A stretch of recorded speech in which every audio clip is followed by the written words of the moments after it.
The other thing, dude, yelling "fuck you" to the police. I understand. That's freedom of speech. That is. I mean, he can tell us "fuck off" all day. But I was on a traffic stop with. Excuse me? I'm on the sidewalk. Where my rights are strongest. It doesn't matter. It doesn't matter. It's not a crime. That doesn't give you rights to go hands-on. To you, it doesn't matter. It doesn't give you a right to go hands-on. Today, we're heading to Uniontown, Ohio, and the streets of New York City, where two ordinary encounters quickly turned into confrontations that neither side expected. One man was stopped after insulting a police officer. Another was confronted while recording in public and immediately questioned after an officer put hands on him. These officers may have gone too far. The original footage comes from creators dedicated to documenting police encounters and helping the public better understand their constitutional rights. As you watch, ask yourself, were these officers protecting public safety or reacting emotionally to citizens who knew their rights? Before we begin, make sure to support the original channels linked in the description. Subscribe to them, follow their work, and let them know that ID Refusal Cops sent you, because we believe in educating people about civil rights and government accountability. Stay with us until the end. You're going to learn something, question something, and almost certainly have an opinion about what you're about to see. Grovemont. Both of them now! Did you guys see one in Oakland? Step out of the car. What are you stopping me for? The tension spikes the moment the officer reveals his reasons for the stop. What began as a traffic encounter now appears tied to speech directed at a government official. Under the First Amendment, offensive language directed at police is often protected unless it rises to the level of true threats or fighting words. The officer also cites the smell of marijuana, raising questions about whether there were sufficient facts to justify further detention. At this point, viewers are left wondering whether this stop is based on evidence or emotion. I'll tell you, get out, take your seatbelt off. Tell me why you're stopping. Get out of the car now. You got a reason? Get out of the car. Okay, you're gonna face the car. manhandle me? Okay. I'm detaining you for disorderly conduct. Oh? And then you also decided that you wanted to reach or hide something underneath the glove box or inside the... I don't know what you're talking all right. about. 4 to 6. I just came from Bethany back in the town. You go ahead and this is going to be a lawsuit, That's bud. fine. You're being detained. You have no reason to detain me. I do. You have stated I do. not a legal reason. So the reason why I'm detaining you, Is what? 3 reasons. One, I can smell the weed. Weed? Yeah, I can smell weed coming from you. Were you smoking weed? Because when you pass me, I could smell it. That's ridiculous. Second thing is, you yelled out of the car, "fucking pig." Yes. You know that's disorderly conduct in the state of Ohio. I don't know anything about that. You can't yell obscenities towards someone. So you obstructed me from doing my job because I had to stop. Look, give me a ticket. Listen Let's to do me. it. I'll Listen take to a me. ticket. I have nothing else to say. I have one detained. I'm silent from here on out. You can arrest Okay. me. Okay. Do you have any weapons on you? No, never did. All right, spread your legs.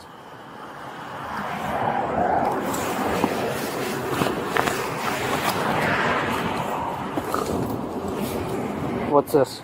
Probably keys. Okay. I have no weapons, so.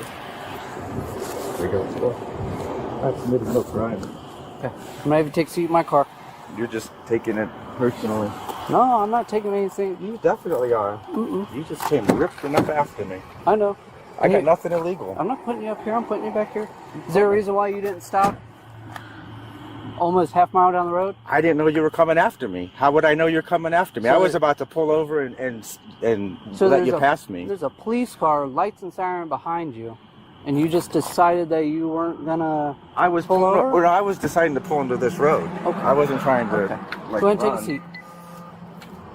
Go ahead. So, whatever you put in the glove box, or underneath the passenger seat, or underneath your seat, I'm gonna check. So, sir, I got a question for you. I'm gonna read your rights. You're not under arrest. You haven't read my rights. You just said I'm being detained. I know that. I'm reading your rights. Oh, I thought you said No. I You read have the right to your remain rights. silent. You have the right to remain silent. Anything you do or say can be used against you in court of law. You have the right to have during present or questioning. If I'm 4-1, one be appointed. Do you understand your rights? I believe. Okay. What do you not understand? No, I believe I understand them. I just need a yes or no. Yeah, I believe I understand. Okay. I do have a question for you. Are you willing to answer my question? I don't know. Ask away. I mean, it's. Do you want an attorney present during questioning? It's kind of a yes or no. what are we doing here? I've committed no crime. So I have gummies in my car and a vape. Okay. And then you said you smelled weed when I drove by, which is impossible. Okay. So what are you cooking up? So that's seriously. That's the thing, is you do have a vape in your car. Of course. Okay. So the thing is, and you have gummies.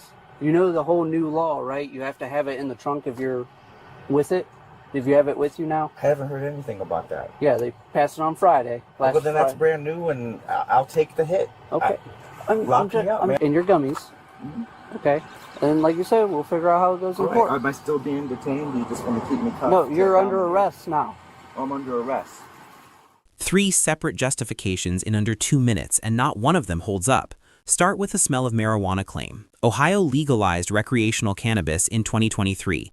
In a state where possession is lawful, the odor of cannabis alone does not establish the kind of individualized suspicion required for a Terry stop under the Fourth Amendment. The Supreme Court made clear in Terry v. Ohio, decided in 1968, that a detention requires specific and articulable facts, not a general hunch triggered by a legal smell. The furtive movement claim was invented on the spot and never substantiated by anything recovered. That leaves disorderly conduct, and we will come back to that in detail because it is the heart of this case. One more thing worth noting here.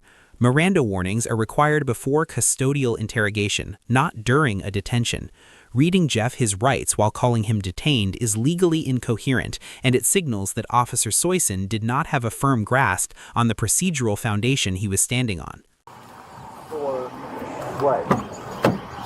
For what? I just said disorderly conduct. Okay. Is that going to fly in court? Let him know before he makes a bad call. So, he's making a bad call right now. Any speed, any traffic, any... I had him not yielding to me, but that's about it. So, here's what I would do. Since that law just went into effect Friday, Okay. I would educate them. So, hey, future reference, law changed Friday, today's Sunday. Okay. Just so you know, you can't transport this stuff like that. It needs to be in your trunk. Okay.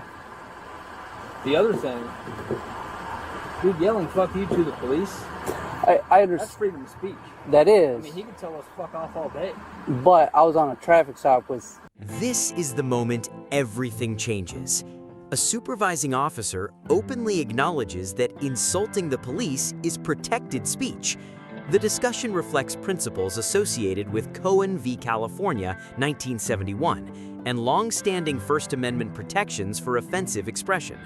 Instead of escalating the encounter, the supervisor redirects it toward education and de-escalation. The contrast between the two officers becomes impossible to ignore. other people around me. It is actually disorderly conduct. But I know where you're coming from. If I were you, I would cut him loose. Okay. I would cut You're him loose. OIC, so you're... I would cut him loose. Okay. Say, here's the thing.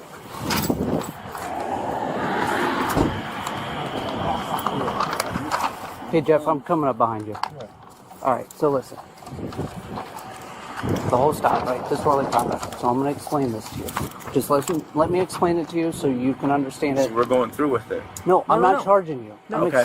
All I'm doing is educating. He's just talking to you. Making sure it's getting So look, ready to let you printed, have it. look how long it is. I printed off from the state website so you know I didn't alter it in any way. So disorderly conduct, right? Making an unreasonable noise or offensively coarse utterance, gesture, or display communicating unwanted, grossly behavior to any person. So Right, but this all has context, and the context right there is not applicable. So I don't need your education. I'll take this, and I'll be on my way. We're done. Listen, I'm trying to talk to you. Bro, if we're done, we're done. Can we just talk to him? I don't want to talk. Okay. I want to Okay, go about so- my way. I'll read this. I'll educate myself. Okay. I'll follow the rules. So- but you came up on me extra butthurt, and that's No, what this that- is all about. It's not. It is. Listen. You were butthurt, and Listen. you came up on Okay. me. listen. So I'm gonna Let me flex my one First thing- Amendment. I'm done. Jeff, Hold on. you're Are you detaining me? stop. Listen, we have Your to tell vape, you about the vape your thing. vape is That's on all. your trunk, We're trying to tell you. and your that the law gummies. changed. I That's didn't it. search for your gummies. Okay. You got to put them in the trunk before you leave the stop. That's it. That's all I was trying to tell you, so you don't drive off and your vape falls off and I get blamed for that. That's it. Okay. But you did come up on me butt hurt and fuck No. you. You're a bitch. See, that's fine. Exactly. Exactly. That's all this is. Okay. We're done. You need to learn Okay. context. Jeff's encounter ended when a supervisor stepped in and stopped an arrest that should never have happened. But what happens when no supervisor arrives? In our next case, a man recording in public claims an officer skipped the investigation, went hands-on, and never even activated his body camera.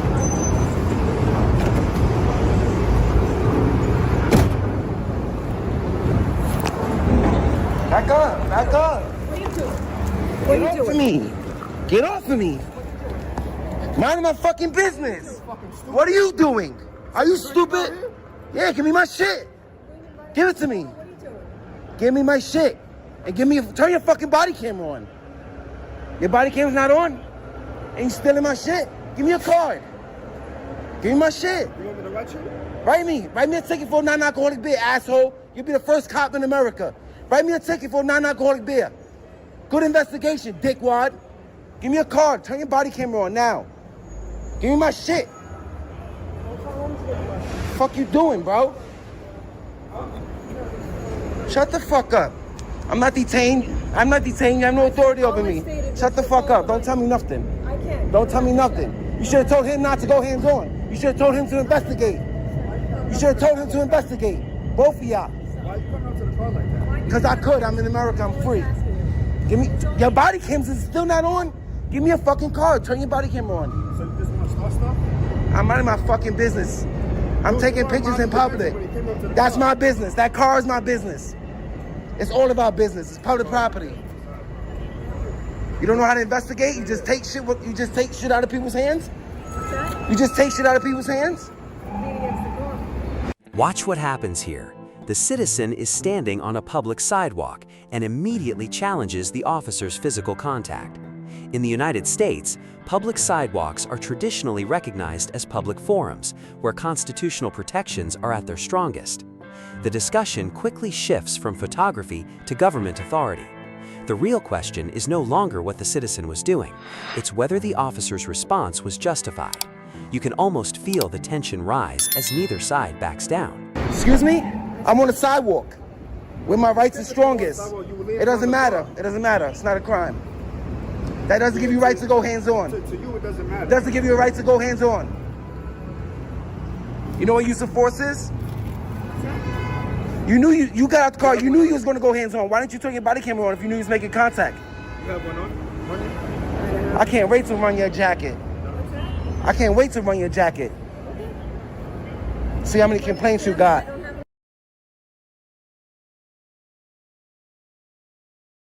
You have my name. I see your application. Write your name on.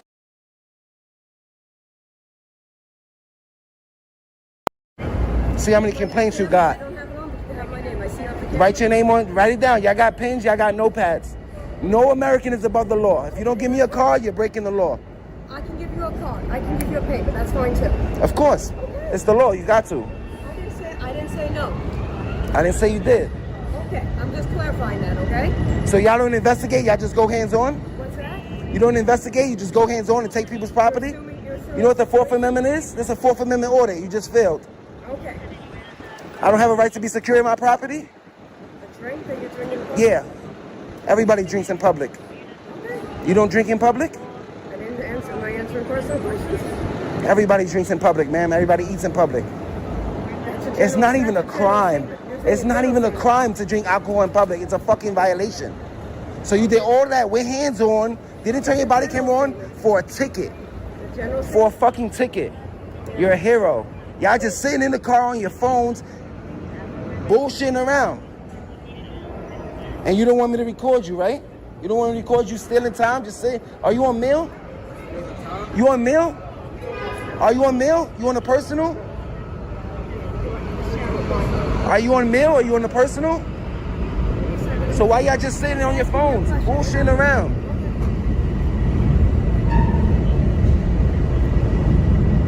You don't investigate? You don't investigate crimes? Aren't you taught to investigate crimes, gather evidence? You know that non-alcoholic beers exist, right? You know that, right?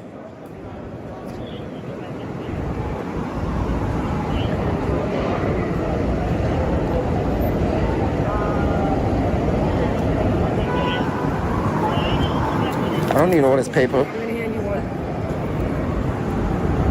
Why didn't you turn your body camera on when you made contact? Huh? You knew you was gonna make contact. Why didn't you turn your body camera on? I didn't know. You don't read your book? Yes, you did. Yes, you did. So you were just looking for instigation. I'm looking for good cops, and I didn't find them today. So this all. I didn't find them today. Cops, right? I didn't find them. What made you go hands on? For a ticket. Dude, like I said, I looked in the mirror and I saw you creeping on the car like that and leaning against it. So you that's a crime? You think that's gonna raise alarms? Is that a crime? You could get out the car and watch me. You don't care about police safety. You just use it as an excuse. You just use police safety as an excuse to go hands on with the public. You wasn't worried about your safety. You was on your phone, bullshitting around in Harlem, 125th Street at that. Are you on mail? Whether that's the case or not, what does it matter? Like I said, I saw you in the mirror. Doing what? You were like this on the car. That's not normal activity. Is it a crime though? You can talk whatever you Is want. it a crime though? And then I lowered down the window to look at you and say, what are you doing? You looked at me and didn't say anything. You lowered the window, you saw me recording, and then you got out and went hands on because you thought I was drinking alcohol in public. And you didn't turn your body camera on either. We're gonna see what CCRB says. Even though I know you don't give a fuck about CCRB. It's okay. You don't care about lawsuits either. CCRB has no power. I'm not getting into the whole political story. What's your command? Central Park. Central Park? That's a beautiful station house you got there. So what are y'all doing here? Just bullshitting around on your phones? No apology? No nothing, right? No apology for going hands on for no reason? Are you a man enough to apologize? Could I have handled it better? Yes, certainly. I could. There's no crime. I'm taking pictures. This is the emotional turning point of the encounter. Instead of shouting, the citizen calmly lays out an alternative scenario. Observe first, investigate second, act later. The contrast is powerful because viewers can easily picture how differently the encounter might have unfolded. Under the Fourth Amendment, interactions between citizens and government officials often hinge on whether actions are reasonable under the circumstances. By this point, the conversation is no longer about a suspected violation. It's about de-escalation. Public. Like I said, I saw you leaning on the car, so to me, that was just red flags. You could have got out and watched me. You could have got out and said, hey, sir, you need help? I see you leaning on the car. Is everything okay? You didn't do that. You just got out and immediately tried to go hands on, and you stole my property from my hand. You can just go up to people and steal their shit? No, right? Can I come up to you and take your shit? No, I wouldn't like that. No, right? That's a crime. That's called theft. I let y'all go because you apologized. If you're so worried about police safety, be aware. Don't be on your phone. And you could have handled that way better, way better. God bless you. Stay safe. Two different encounters, two different officers, but the same lesson. When government authority is challenged by an informed citizen, the outcome often depends on one thing: who understands the law better. In the first case, a simple insult led to a stop that eventually fell apart under scrutiny. In the second, a citizen recording in public forced officers to explain actions they clearly weren't prepared to defend. Different situations, same principle. Rights mean very little if people don't know how to use them. That's why we do what we do. If you've ever been asked for ID when you believed you didn't have to provide it, or if you've ever witnessed an encounter that didn't feel right, tell us about it in the comments below. And if videos like this help you better understand your rights, subscribe and stay with us, because the next time you're confronted by authority, knowledge may be the most important thing you carry with you. You don't have to stay silent. You have to know the law. In this country, freedom isn't something you ask permission to use, it's something you exercise. This is ID Refusal Cops, where accountability matters, where rights matter, and where an informed citizen is the strongest citizen.